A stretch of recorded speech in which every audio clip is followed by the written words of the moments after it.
Good morning, students. This is the part 2 of lesson 2 in geography, forest and wildlife resources.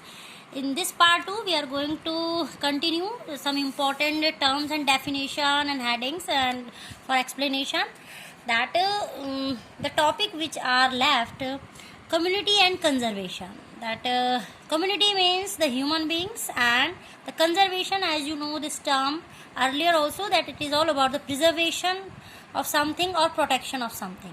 So here we are talking about that how the community are playing the role to conserve our wildlife resources. Although government has come up with various measures to preserve or conserve the wildlife with the help of Indian Forest Act, creation of wildlife sanctuaries and national parks, etc. Yet it is our duty and responsibility as a community to preserve the wildlife of our country.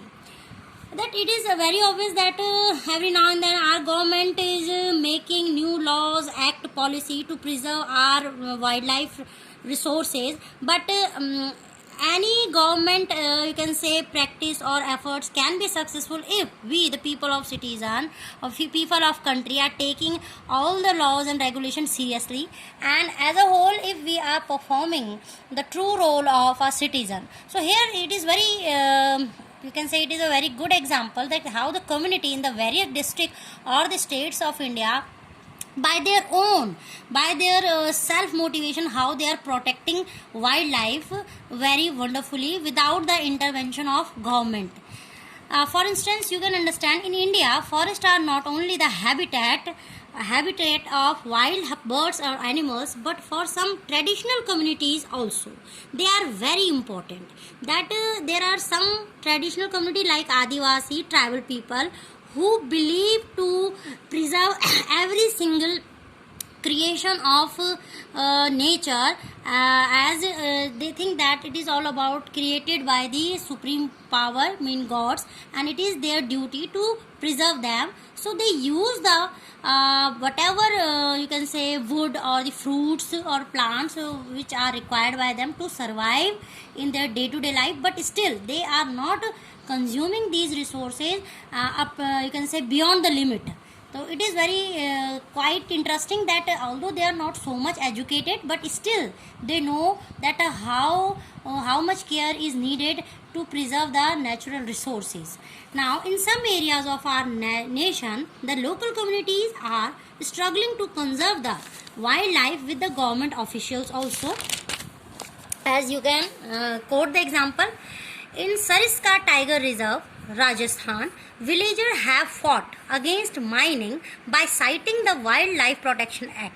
That in Sariska, there is a Rajasthan, in Sariska there is a tiger reserve where the villagers who are not so much highly you can say educated, but they have fought against the mining work by citing the Wildlife Protection Act. They raise that it is not under the Wildlife Protection Act that overuse of land can be held there for the mining purposes. So they are performing a very good role as a responsible citizen. In another example, that how the community are playing to preserve the wildlife sanctuaries. The inhabitants of 5 villages in Alwar district of Rajasthan have declared 1200 hectares of forest as the Bhairav Dakav Sanctuary, declaring their own set of rules and regulation which do not allow hunting and protecting the wildlife against outside encroachment. So these people included 5 villages in Rajasthan in Alwar district. They declared about 1200 hectares area, forest area, as a Bhairav Dakav Sanctuary, and they you can say they drafted their own set of rules and regulation to preserve the wildlife and the forest life there, and which stop any outside encroachment also. Now the another term also added with it, that sacred groves. What is all about sacred groves? A wealth of diverse and rare species that the tribal people believe to protect every single thing present in nature as they worship nature. This belief of tribal community have preserved several virgin forest. Virgin forest means not spoiled, where no human activity is allowed, to collect the firewood, to cut down the trees. So these forests are called virgin forest in their original form, called sacred groves. It means the forest of god and goddesses. For these tribal people, these sacred groves are the forest area which assumed by them as the forest of god and goddesses. You can imagine that how innocent and how responsible they all are, that they believe that every single creation like tree, plants, flora and fauna, whatever present in that sacred grove, it shouldn't be harmed by the any human activity. So they call them sacred groves. And on the other hand, certain societies honor a particular tree which they have preserved from time immemorial. For instance, you can quote the example, the Mundas and the Santhal. These are two communities. The Mundas and the Santhal of Chota Nagpur region worship Mahua and Kadamba trees. These two trees were worshipped by these. The Mahua is worshipped by the Mundas community of Chota Nagpur, and the Santhal worship the Kadamba trees. So anyhow, these trees are also preserved by these two communities. And another thing, that the tribal of Odisha and Bihar worship the tamarind and the mango trees during weddings. As you know that in India it is a traditional you can say culture or the values, that in our homes also when we worship the you can say katha or puja, any pujan, then we used to you can say collect the dry leaves of mango tree, and we keep thread during the any sacred occasion in our Indian weddings or any type of you can say good ceremonial program. We used to keep it. So we are belonging the nation where we worship the certain trees, and it is also a good habit from generation to generation, that anyhow at least we are saving these trees to continue our cultural you can say heritage. Now people and banyan trees also are also considered as a sacred trees, as we worship them in the various you can say in a various community. Indian society comprises several cultures, each with its own set of traditional methods of conserving nature and its creations. So it is all about the Indian tradition, beliefs, that how the community believe to worship certain tribes or species of the plants and herbs. You can quote the example of tulsi plant also, as it is a medicinal plant also, and it is assumed by the Indian society as it is a sacred plant. So in every home or house in India we can be having the view of tulsi plant. So it is also that how our culture is also educating us for a long period of time, that how we can preserve our flora and fauna. Now the another example, around Bishnoi village in Rajasthan, herds of blackbuck, chinkara, nilgai and peacocks can be seen as an integral part of community and nobody harms them. That in Rajasthan you can see that blackbuck, chinkara, nilgai and the peacocks, you can see that they are very visible and they are the common you can see birds or animals which you can view in the Rajasthan, as they assumed by the community that they are the part of their society and nobody can harm them. So these are the example that how the community in the various districts are playing to preserve the flora and fauna by their own attempt and by their own motivation. This is the role, this is the very significant role of community to preserve flora and fauna or the wildlife. Now after this, that as I in the part 1 I told you that there are various movement started to preserve the flora and fauna, that among them one is the famous movement which was led by Gaura Devi. She belonged to Uttarakhand, and the name of the movement was Chipko movement.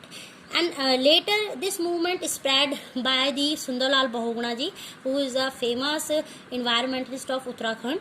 That the famous Chipko movement in the Himalayas has not successfully resisted deforestation in several areas, but has also shown the community afforestation with indigenous species can be enormously successful. That this Chipko movement is not got the success, to continue the afforestation, but also to develop the new species which are so much important for the community or the economical purposes, and they also stop somehow the deforestation.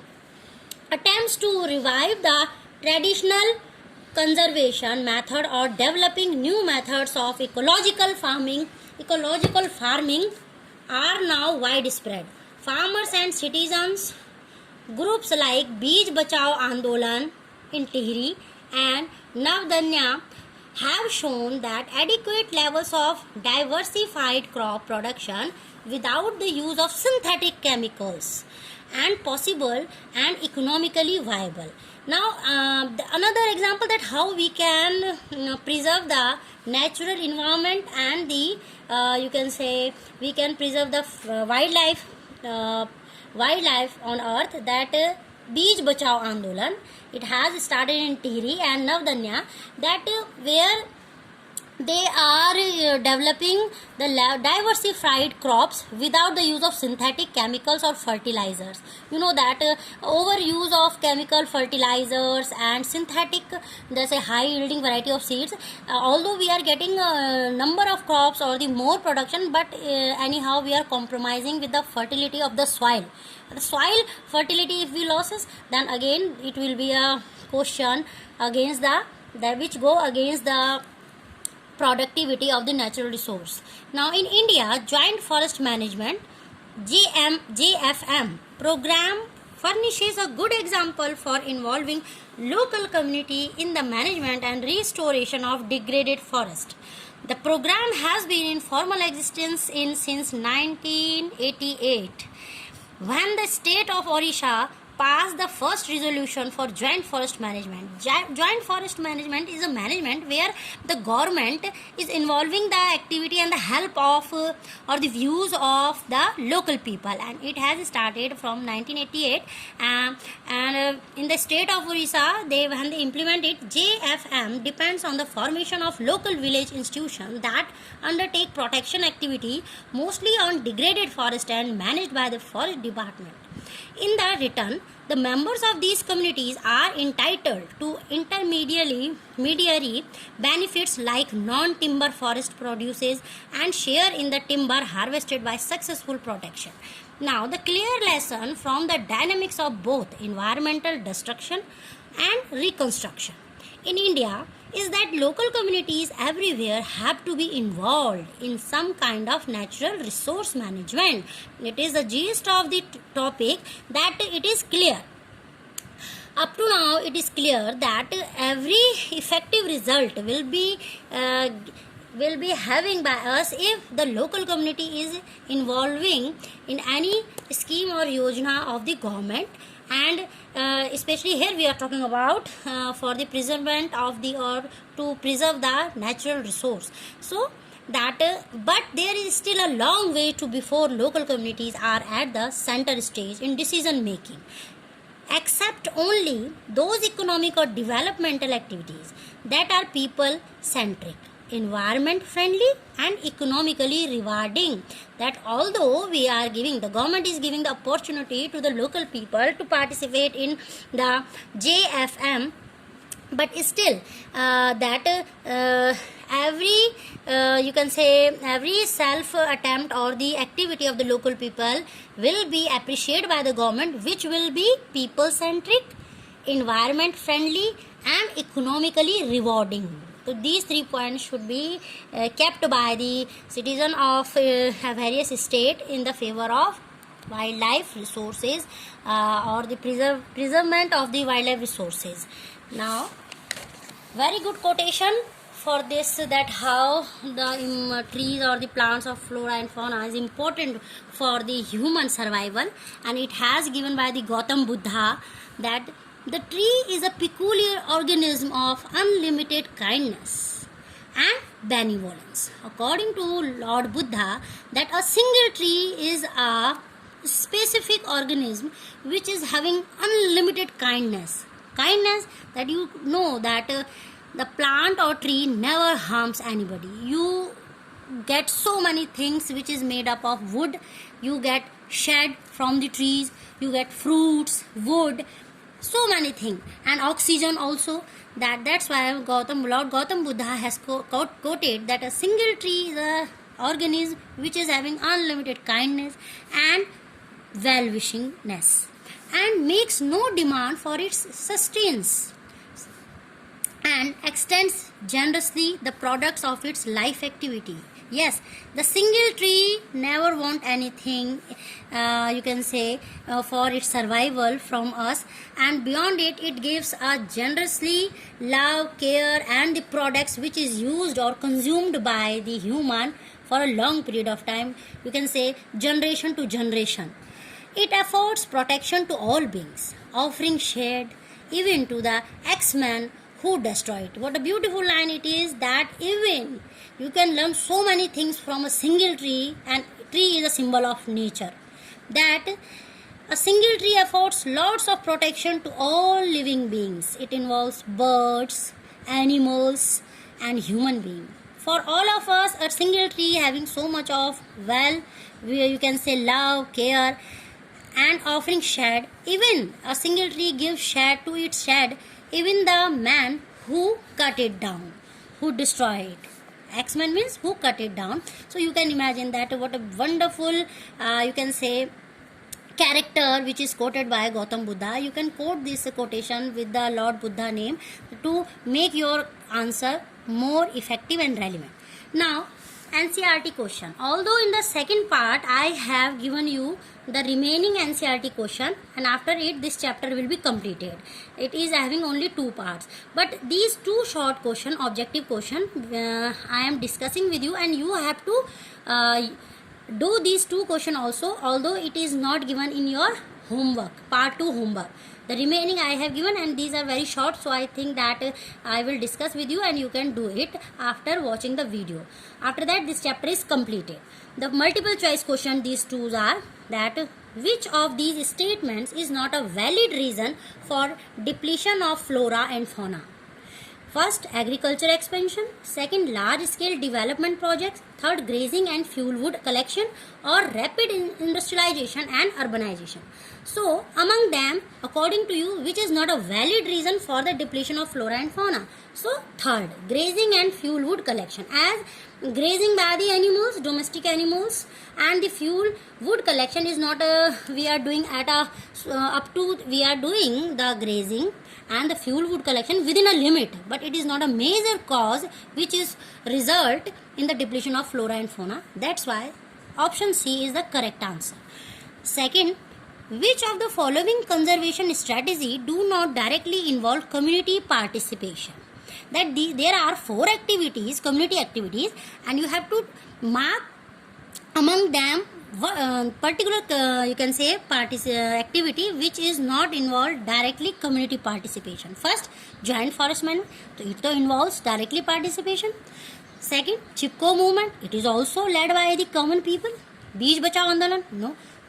Demarcation of wildlife sanctuary, yes. So option D, demarcation of wildlife sanctuary, is the activity, is the conservation activity which do not directly involve the community participation. So your option D will be correct. So you have to add in the second part homework these 2 objective question also. It will not given in the homework, but you have to add these 2 questions with the remaining homework which I will give you in the part 2 homework assignment, home assignment. So these 2 questions, and after that chapter 2 will be completed. It is all about the chapter 2 of geography, forest and wildlife resources. Now the chapter is completed. All the NCERT important term definition is completed. Now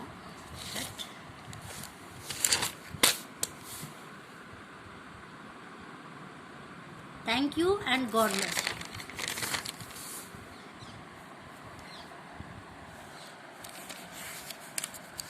You have to complete the homework. Only 2 days will be given to you. Remember the deadline of submission of homework.